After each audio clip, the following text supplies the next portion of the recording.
प्यारे बच्चों, good morning. 20 अप्रैल की वीडियो में मैंने आपको बताया था कि आप किस तरह से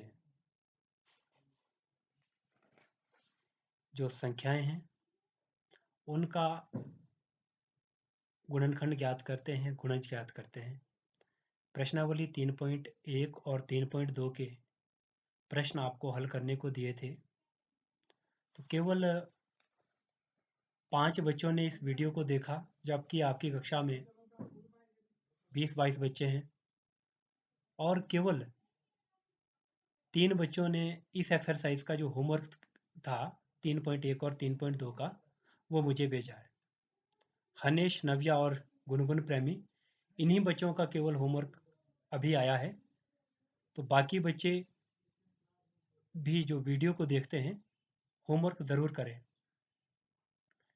तो बच्चों, आज हम करेंगे प्रश्नावली 3.3 विभाज्यता की जांच।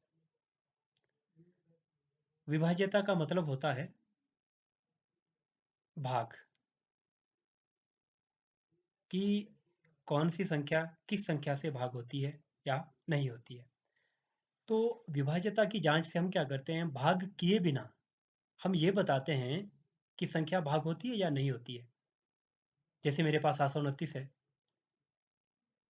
और एक संख्या 3 है। अब मैंने भाग नहीं करना, भाग किए बगैर बताना है कि जो 729 है वो 3 से भाग होता है या नहीं होता है।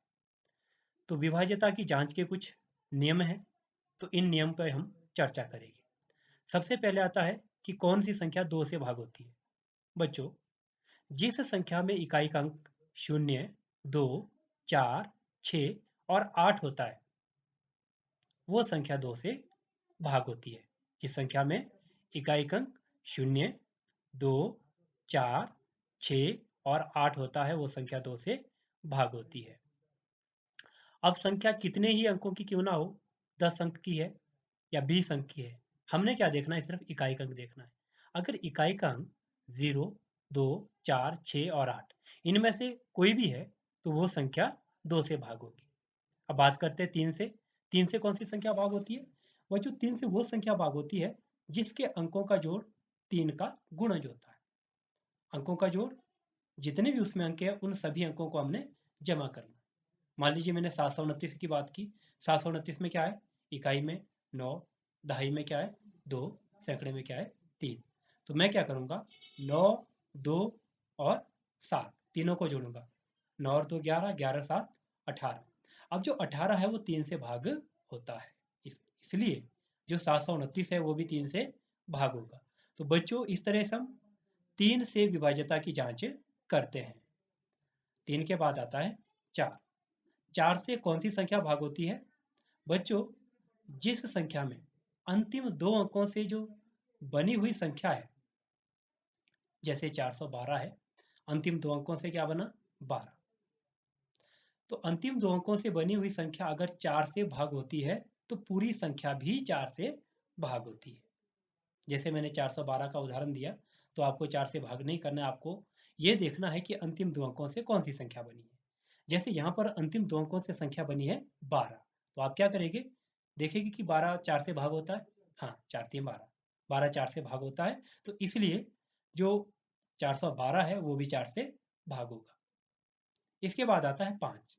5 से कौन सी संख्या भाग होती है? बच्चों, जिस संख्या में इकाई का अंक, सिर्फ इकाई का अंक आपने देखना है, जो इकाई का अंक है वो 0 है या फिर 5 है। अगर इकाई का अंक 0 या 5 है तो वो संख्या 5 से भाग होती है। आपको भाग नहीं करना है, सिर्फ इकाई का अंक पकड़ना है और उसको देखना है कि वो इकाई का अंक क्या है, वो 0 है या 5 है। अगर 0 या 5 नहीं है तो वो संख्या 5 से भाग नहीं होगी। इसके बाद आता है 6। बच्चों, 6 से कौन सी संख्या भाग होती है? देखिए, वो संख्या जो 2 से भी भाग होती है और 3 से भी भाग होती है। हमने 2 से विभाज्यता का नियम हमें पता है, 3 से विभाज्यता का नियम भी हमें पता है। हम देखेंगे कि हमारे पास जो संख्या दी है, क्या वो 2 से भाग हो रही है या फिर क्या वो 3 से भाग हो रही है। अगर वो दोनों से भाग हो रही है, 2 से भी भाग हो रही है, और 3 से भी भाग हो रही है तो वो संख्या 6 से भाग होगी। और 7 से विभाज्यता का कोई नियम है नहीं। अगली संख्या है 8। 8 से कौन सी संख्या भाग होती है बच्चों? 8 से वो संख्या भाग होती है जिसमें अंतिम 3 अंकों से बनी हुई संख्या। अंतिम 3 अंक कौन से होते हैं? इकाई, दहाई और सैकड़ा। अगर अंतिम 3 अंकों से बनी हुई संख्या 8 से भाग होती है तो पूरी संख्या भी 8 से भाग होगी। अगली संख्या है 9। 9 से कौन सी संख्या भाग होगी बच्चों? 9 से वो संख्या भाग होती है जिस संख्या के अंकों का जोड़ 9 से भाग होता है। जिस तरह का नियम 3 के लिए था वही नियम 9 के लिए लागू होता है। 10 से तो आप जानते ही है, 10 से कौन सी भाग होगी? जिस संख्या में इकाई अंक क्या होगा? 0। 10, 20, 30, 40, 50, 60, 100, 80 जो भी है, इनमें सभी में इकाई अंक क्या है? 0 है। तो वो संख्या 10 से भाग होती है। तो बच्चों अब अंतिम संख्या जो आती है विभाज्यता की जांच के लिए वो आती है 11। तो 11 किस किस संख्या से भाग होती है? सॉरी, 11 से कौन कौन सी संख्याएं भाग होती है? हम क्या करेंगे, जो हमारे पास बड़ी संख्या दी होगी उसमें सम स्थान पर कौन से अंक है उनको जोड़ेंगे। सम स्थान हुए दूसरा, चौथा, छठा, आठवां। इकाई से शुरू करेगा, इकाई पहला होगा, दहाई दूसरा होगा, सैकड़ा तीसरा होगा। तो हम दूसरा, चौथा, छठा, आठवां, 10वां, 12वां, 14वां इन अंकों को जोड़ेंगे। पहले जो जोड़ आया उसको लिख लेंगे। फिर विषम स्थान पर जो अंक है, विषम स्थान पर पहले नंबर पर, तीसरे नंबर पर, पांचवें नंबर पर, सातवें नंबर पर, 9वें नंबर पर जो अंक है उन अंकों को हम जोड़ेंगे। अब आपने सम स्थान वाले अंक भी जोड़े, आपने विषम स्थान वाले अंक भी जोड़े। जो दो योगफल आपको आए उनको आपने माइनस करना। फिर माइनस करने के बाद अगर आपके पास शून्य आता है या 11 का गुणज जाता है, 11 का गुणज 11, 22, 33, 44, 55 आदि अगर ये आता है तो वो संख्या 11 से भाग होती है। तो बच्चों इस तरह से हम जो विभाज्यता की जांच के नियम है उनको हम करते हैं। तो एक बार फिर से मैं ब्लैक बोर्ड के माध्यम से इन नियमों को उदाहरण के द्वारा आपको समझाऊंगा, तो कृपया आप ध्यान देंगे।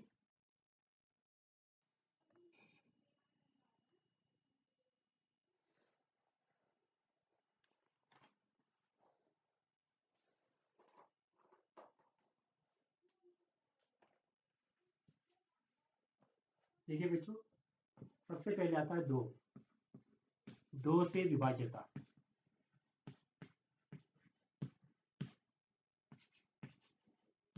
इसमें क्या होना चाहिए? इकाई का अंक क्या होगा? 0, 2, 4, 6 और 8। वो 2 से भाग होगी।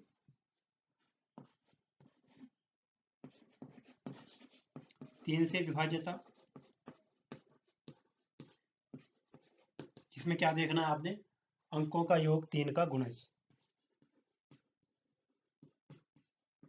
अंकों का योग क्या होना चाहिए? 3 का गुणज। अगर अंकों का योग 3 का गुणज है तो जो संख्या है वो भाग होगी किससे? 3 से। और इसके बाद 4 से। 4 से विभाज्यता। अंतिम 2 अंकों से बनी संख्या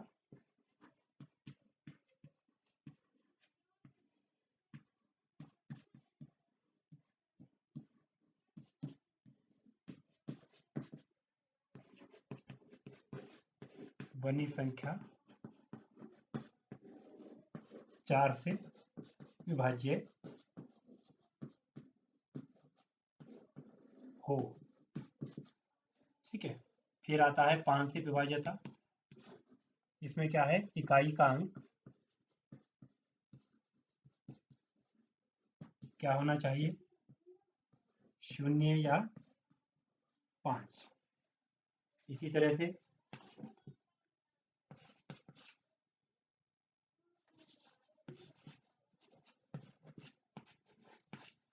6 से विभाज्यता जो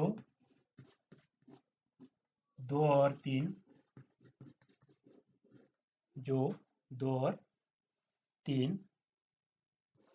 दोनों से विभाज्य है।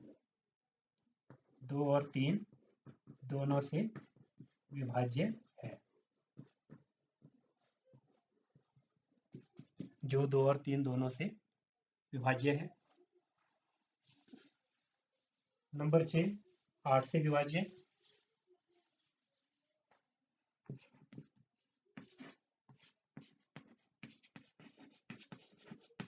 8 से कौन सी भाग होगी?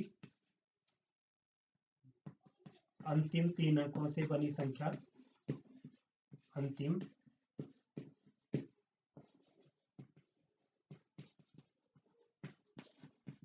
3 अंकों से बनी संख्या 8 से भाग हो।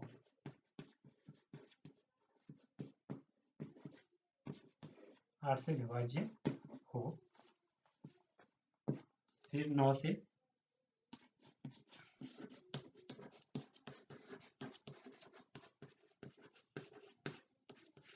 9 से विभाज्यता अंकों का योग 9 का गुणज हो।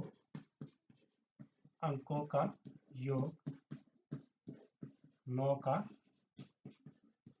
गुणज हो।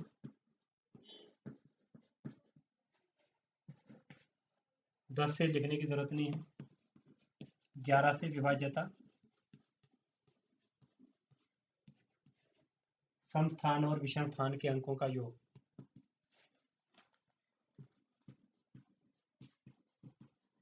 सम स्थान और विषम स्थान के अंकों का योग। अंकों का योग 0 या 11 का गुणज।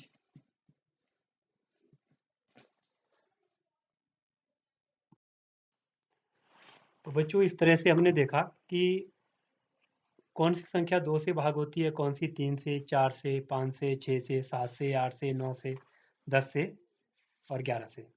तो 3.2 में 3.3 में इससे संबंधित प्रश्न है। जैसे पहला प्रश्न है विभाज्यता की जांच करनी है। 128 है, 2 से भाग होता है कि नहीं होता है। तो आप क्या करेंगे? 28 में इकाई अंक है 8, तो ये 2 से भाग होगा। अब 3 से भाग होगा, आप क्या करेंगे? 3 के लिए 8, 2 और 1 तीनों को जोड़ेंगे। 8, 2, 10, 10 और 1 11। 11 3 से भाग नहीं होता, तो 128 भी 3 से भाग नहीं होता, तो इसके आगे क्या लिखेंगे? नहीं। उसी तरह से 4 से, अब 4 से हमको पता है कि अंतिम 2 अंकों से बन रहा है 28। 128 में अंतिम 2 अंकों से 28, 28 4 से भाग होता है, तो इसलिए 128 भी होगा। तो 4 के नीचे आप लिखेंगे हाँ। उसी तरह से 5 से, 5 से वो संख्या भाग होती है जिसमें इकाई अंक क्या होगा? 0 होगा या 5 होगा। परंतु 128 में इकाई अंक कितना है? 8 है, तो ये संख्या 5 से भाग नहीं होगी। अब 6 से, 6 से वो संख्या भाग होती है जिसमें जो संख्या 2 से भी भाग होती है और 3 से भी भाग होती है। अब 128 है, ये 2 से भाग होती है पर 3 से भाग नहीं होती, तो इसलिए ये 6 से भाग नहीं होगी। 6 से तब भाग होती अगर ये 2 से भी भाग होती और 3 से भी भाग होती। और उसी तरह से 6 से नहीं होगी, सॉरी 8 से। अब 8 से क्या करेंगे आप? अंतिम 3 अंक, इसमें 128 हो, आपको 128 को भाग करके देखना पड़ेगा।